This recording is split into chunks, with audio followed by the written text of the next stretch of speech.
Bien-aimés, je voudrais vous saluer dans le nom précieux de notre Seigneur et Sauveur Jésus-Christ, vous d'ici et d'ailleurs. Nous allons donc prier le Seigneur. Notre Dieu, notre Père, nous voulons te dire merci pour l'occasion que tu nous donnes, Seigneur, de nous adresser à ton peuple. Tu as dit, Éternel, que toute occasion est bonne pour toi pour nous parler, pour nous avertir des choses du monde. Merci. C'est en ton nom Jésus-Christ nous avons prié. Amen. Bien-aimés dans le Seigneur, notre texte est tiré donc du livre des Hébreux, Hébreux chapitre 11, le verset 7, qui dit ceci. C'est par la foi que Noé, divinement averti, des choses qu'on ne voyait pas encore, et saisi d'une crainte respectueuse, construisit une hache pour sauver sa famille. C'est par elle qu'il condamna le monde et devint héritier de la justice qui s'obtient par la foi. Amen. Bien-aimés dans le Seigneur, notre thème est libellé comme suite: l'avertissement divin. L'avertissement divin. Et comme nous pouvons le voir aujourd'hui, nous sommes frappés par le coronavirus. Et le monde entier est frappé. Et même les puissances ne sont pas épargnées. Les puissances militaires, les puissances financières, les puissances sanitaires. Alors, quel message pour nous? Ou en français facile, Dieu dit quoi? Dieu t'a dit quoi concernant donc la situation qui prévaut? Quelle analyse fais-tu de la situation? Une chose est sûre, nous y voyons une condamnation. Dieu blâme son peuple. Bien-aimés dans le Seigneur, grâce à son obéissance à Dieu, Noé trouve grâce aux yeux donc de l'Éternel.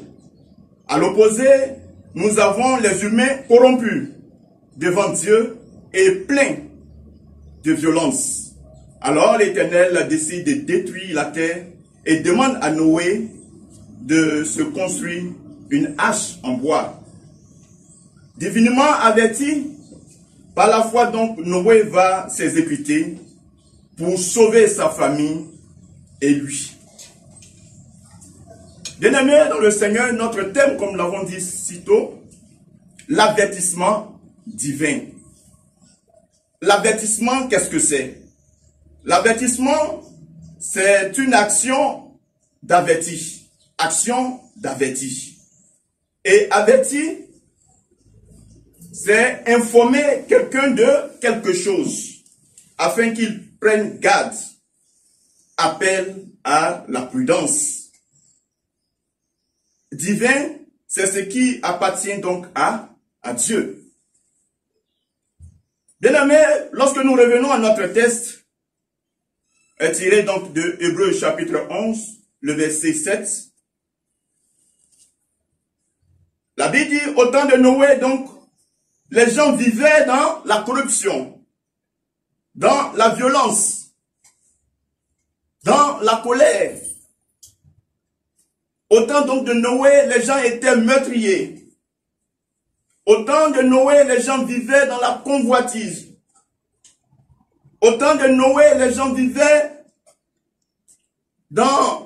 faisaient la java, s'enivraient de boissons, etc., etc.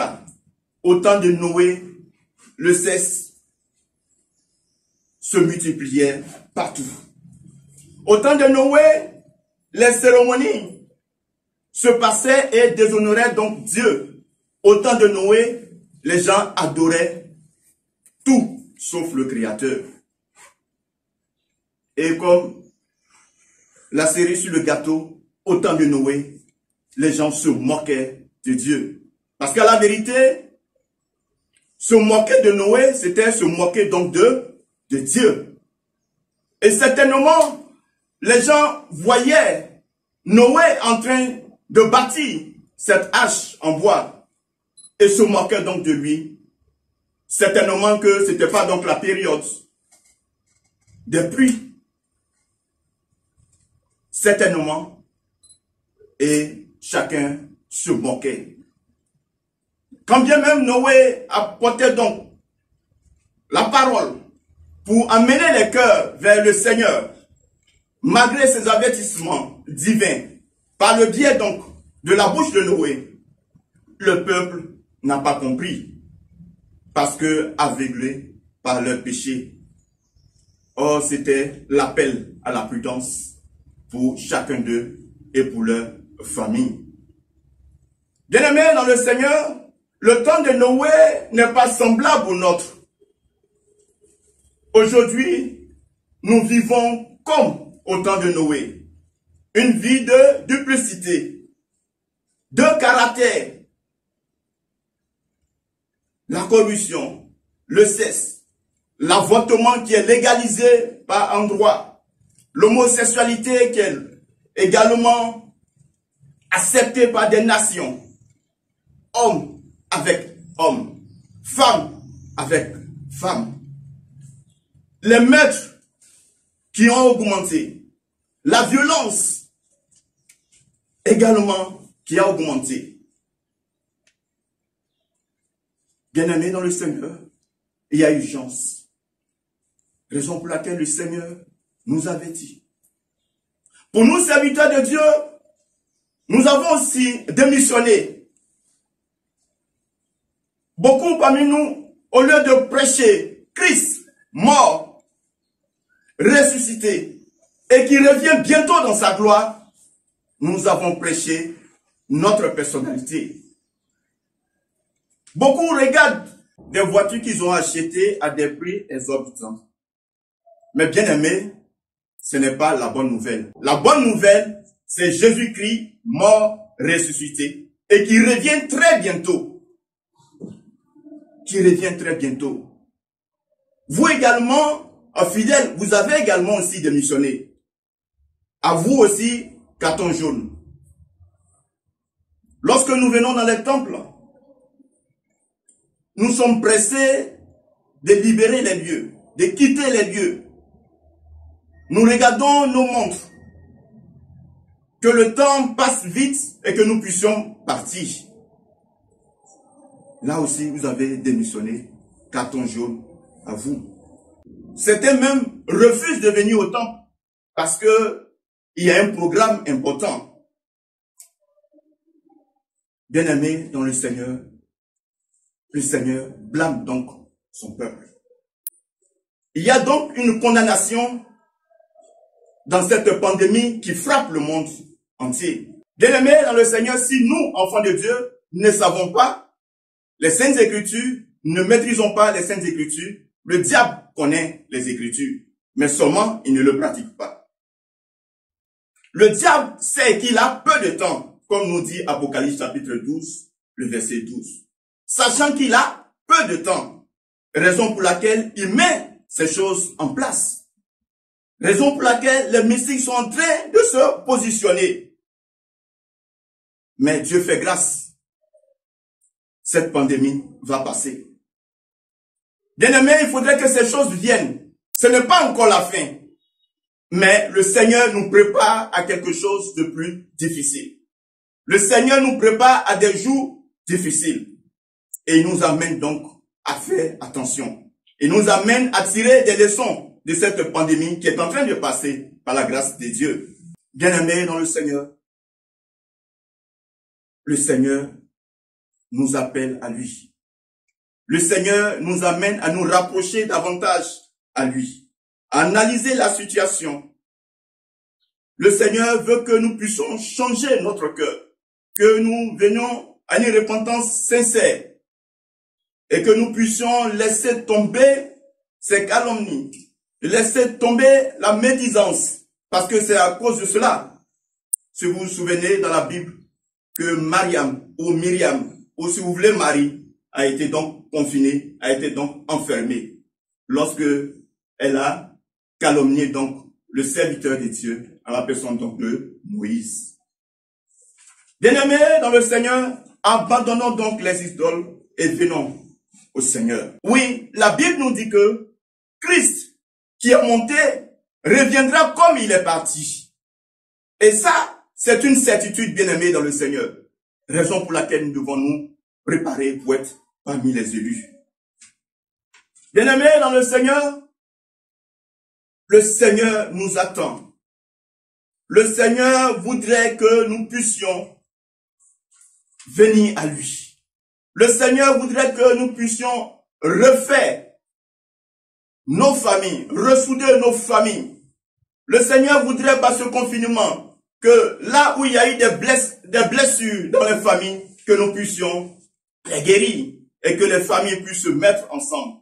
Le Seigneur voudrait par ce confinement que nous puissions prier véritablement avec nos familles.